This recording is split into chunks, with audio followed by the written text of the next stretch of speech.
जय हिंद दोस्तों। आपका स्वागत है आज़ाद एजुकेशन सेंटर में। दोस्तों, हम आपके लिए लेकर आए हैं यूपी जेके के महत्वपूर्ण प्रश्न जो कि प्रीवियस ईयर में पूछे गए हैं। इन प्रश्नों का एग्ज़ाम में आने की प्रोबेबिलिटी बहुत ज़्यादा है और ये एग्ज़ाम में आएंगे ही। दोस्तों, यूपी जेके के लिए हमारे साथ बने रहें और हमारे चैनल को सब्सक्राइब करें। चलिए चलते हैं अपने पहले प्रश्न पर। आज का हमारा पहला प्रश्न, किचौछा शरीफ की दरगाह किस राज्य ज़िले में है? दोस्तों, ये प्रश्न यूपी ट्रिपल एससी में 2018 में पूछा गया था।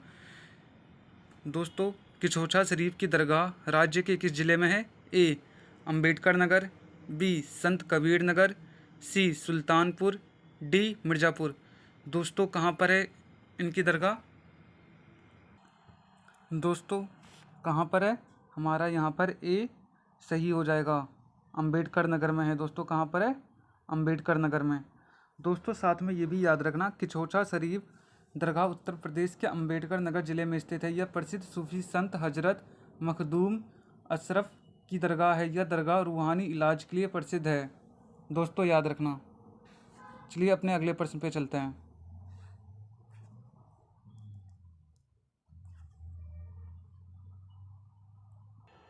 दोस्तों, ये आज का हमारा दूसरा प्रश्न है। अमीर खुसरो का जन्म कहाँ हुआ था? ए एटा, बी कासगंज, सी कन्नौज, डी लखनऊ। दोस्तों, कहाँ पर हुआ था? हमारा यहाँ पर बी सही हो जाएगा। कहाँ पर हुआ था? कासगंज में हुआ था। दोस्तों, कहाँ पर हुआ था? कासगंज में हुआ था। दोस्तों, साथ में ये भी याद रखना कि फारसी के महान कवि व इतिहासकार अमीर खुसरो का जन्म 1253 में, कब हुआ था? 1253 में हुआ था। और कहाँ पर हुआ था दोस्तों? पटियाला के कासगंज में हुआ था। इन्हें तूती ए हिंद भी कहा जाता है। दोस्तों, अमीर खुसरो को हिंदी खड़ी बोली, कव्वाली तथा तबला वाद्य यंत्र का जनक माना जाता है। दोस्तों, ये शेख निजामुद्दीन औलिया के शिष्य थे और इन्होंने दिल्ली सल्तनत के 8 सुल्तानों का शासन देखा था। दोस्तों, ये कई बार प्रश्न में पूछा गया है कि किसने दिल्ली के 8 सुल्तानों का शासन देखा था। तो किसने देखा था? अमीर खुसरो ने देखा था। चलिए अपने अगले प्रश्न पे चलते हैं। दोस्तों, ये क्वेश्चन अमीन भर्ती परीक्षा 2016 में पूछा गया था। दोस्तों, आज का हमारा तीसरा प्रश्न कौन सा है? यूनाइटेड प्रोविंस कब उत्तर प्रदेश बना? दोस्तों, कब बना? ए 1937 में, बी 1947 में, सी 1950 में, डी 1952 में। दोस्तों, कब बना? दोस्तों, कब बना था? यहाँ पर हमारा सी सही हो जाएगा, 1950 में बना था। दोस्तों, कब बना था? 1950 में बना था। दोस्तों, साथ में ये भी याद रखना 24 जनवरी 1950 को यूनाइटेड प्रोविंस का नाम बदलकर उत्तर प्रदेश किया गया था। 1836 ई से पहले यह राज्य आगरा प्रेसिडेंसी के अंतर्गत सम्मिलित था और दोस्तों 1836 ई में आगरा प्रेसिडेंसी का नाम उत्तर पश्चिमी प्रांत रखा गया और दोस्तों उसके बाद 1877 ई में इसका नाम आगरा और बाद में अवध का संयुक्त प्रांत तथा वर्ष 1937 में संयुक्त प्रांत यूनाइटेड प्रोविंस रखा गया। अतः वर्ष 1950 में संयुक्त प्रांत नाम परिवर्तित कर उत्तर प्रदेश कर दिया गया। दोस्तों, याद रखना। चलिए अपने अगले प्रश्न पे चलते हैं। आज का हमारा चौथा प्रश्न। दोस्तों, ये प्रश्न कब पूछा गया था? 2016 में पूछा गया था। चौथा प्रश्न कौन सा है दोस्तों? प्रसिद्ध चरकुला नृत्य संबंधित है। दोस्तों, किस जिले से संबंधित है? अवध से, बी बुंदेलखंड से, सी ब्रजभूमि से, डी रुहेलखंड से। दोस्तों, किससे संबंधित है? दोस्तों, चरकुला नृत्य हमारे यहाँ पे कहाँ बड़ी धूमधाम से मनाया जाता है? यहाँ पर हमारा सी सही हो जाएगा, ब्रजभूमि में बड़ी धूमधाम से चरकुला नृत्य मनाया जाता है। दोस्तों, याद रखना, चरकुला नृत्य उत्तर प्रदेश राज्य के ब्रजभूमि क्षेत्र से संबंधित लोक नृत्य है। यह मुख्यतः ब्रजवासियों द्वारा ही किया जाता है। इस नृत्य में 108 दीपकों का एक चरकुला, जिसे हम पिंजरा भी कह सकते हैं, सिर पर रखकर महिलाओं द्वारा संतुलित अवस्था में नृत्य किया जाता है। दोस्तों, याद रखना, बुंदेलखंड क्षेत्र के प्रमुख लोक नृत्य ख्याल नृत्य, सोरा या सेरा नृत्य, पाई डंडा नृत्य, धुरिया नृत्य, दीप व कार्तिक नृत्य तथा अवध क्षेत्र के प्रमुख लोक नृत्य जोगनी नृत्य, ढेंडिया नृत्य तथा कलाबाजी नृत्य हैं। ये सारे कहाँ कर हैं? जोगनी नृत्य, ढेंडिया नृत्य और कलाबाजी नृत्य कहाँ के हैं? अवध के हैं दोस्तों, याद रखना। चलिए अपने अगले प्रश्न पे चलते हैं। आज का हमारा 5वां प्रश्न, भारत कला भवन कहाँ स्थित है? ए लखनऊ में, बी बनारस में, सी प्रयागराज में, डी आगरा में। दोस्तों कहाँ पर स्थित है भारत कला भवन? दोस्तों हमारा यहाँ पर बी सही हो जाएगा। कहाँ पर स्थित है? बनारस में स्थित है दोस्तों। दोस्तों साथ में ये भी याद रखना, भारत कला भवन एशिया का सबसे बड़ा संग्रहालय है, या वाराणसी जिसे हम बनारस भी कहते हैं यह बनारस विश्वविद्यालय में स्थित है। इसकी स्थापना राय कृष्ण दास ने वर्ष 1920 में की थी। इसमें भारत में प्रचलित सभी शैलियों के चित्रों का संग्रह है। दोस्तों याद रखना। चलिए अपने अगले प्रश्न पे चलते हैं। आज का हमारा 6वां प्रश्न, बधाई कौन सी विधा है? दोस्तों ये प्रश्न चकबंदी लेखपाल 2015 में पूछा गया था। बधाई कौन सी विधा है? ए बुंदेलखंड का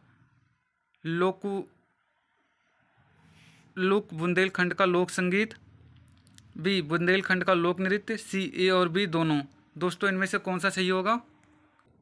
दोस्तों यहाँ पर हमारे पहले ऑप्शन में कुछ गलती हो गई है। यहाँ पर बुंदेलखंड दो बार लिखा जा चुका है, यहाँ से यहाँ तक ये आप काट लीजिएगा।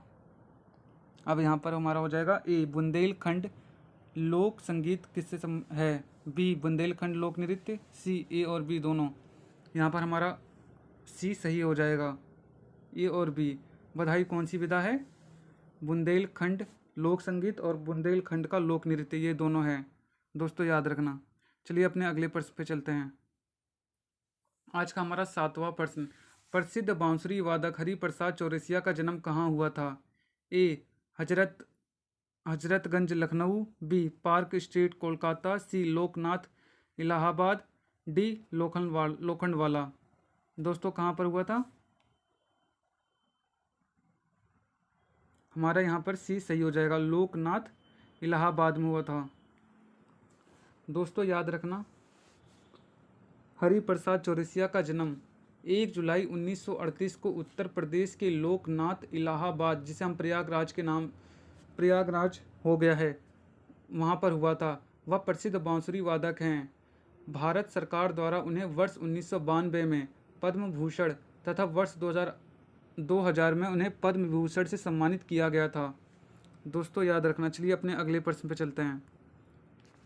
दोस्तों आज का हमारा 8वां प्रश्न, ऐतिहासिक विक्टोरिया पार्क, जिसे अब जंग ए आज़ादी पार्क का नाम दिया गया है, कहाँ स्थित है?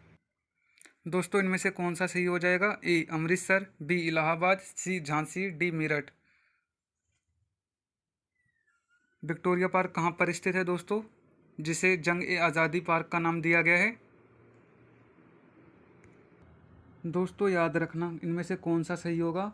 यहाँ पर हमारा डी सही हो जाएगा, मेरठ। दोस्तों साथ में ये भी याद रखना, विक्टोरिया पार्क मेरठ जो कि उत्तर प्रदेश में स्थित है, इस स्थान का ऐतिहासिक महत्व है। यहाँ नई जेल निर्मित कर 24 अप्रैल 1857 को 85 क्रांतिकारी को कैद कर रखा गया था, जिन्हें 10 मई 1857 को सैन्य विद्रोह के दौरान मुक्त कराया गया। इस पार्क को जंग ए आज़ादी पार्क नाम दिया गया है। इसी पार्क में नवंबर 1946 में भारतीय राष्ट्रीय कांग्रेस का अधिवेशन संपन्न हुआ। और दोस्तों 10 अप्रैल 2006 में इस पार्क में हुए भीषण अग्निकांड में सैकड़ों लोगों की मौत हुई थी। दोस्तों याद रखना। चलिए अपने अगले प्रश्न पर चलते हैं। आज का हमारा 9वां प्रश्न, कौन सी उपभाषा राज्य के पश्चिमी भागों रोहिलखंड और ऊपरी दोआब में बोली जाती है? दोस्तों कहाँ पर बोली जाती है? ए बुंदेलखंडी, बी खड़ी बोली, सी अवधी, डी ब्रजभाषी। डी ब्रजभाषा कहाँ पर बोली जाती है दोस्तों? यहाँ पर हमारा कौन सा सही होगा दोस्तों, जल्दी बताइए।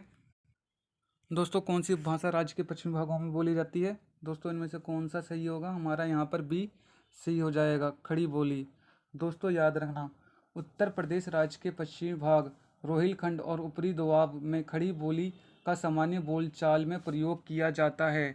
खड़ी बोली का उद्भव शौरसेनी अपभ्रंश के उत्तरी रूप से हुआ है। इसका क्षेत्र सहारनपुर, मुजफ्फरनगर, मेरठ, बिजनौर, रामपुर तथा मुरादाबाद में है। दोस्तों साथ में ये भी याद रखना कि बुंदेलखंडी या बुंदेली भाषा उत्तर प्रदेश तथा मध्य प्रदेश के सीमावर्ती बुंदेलखंड जैसे झांसी, जालौन, हमीरपुर, बांदा। दोस्तों बांदा कहाँ पर है? उत्तर प्रदेश।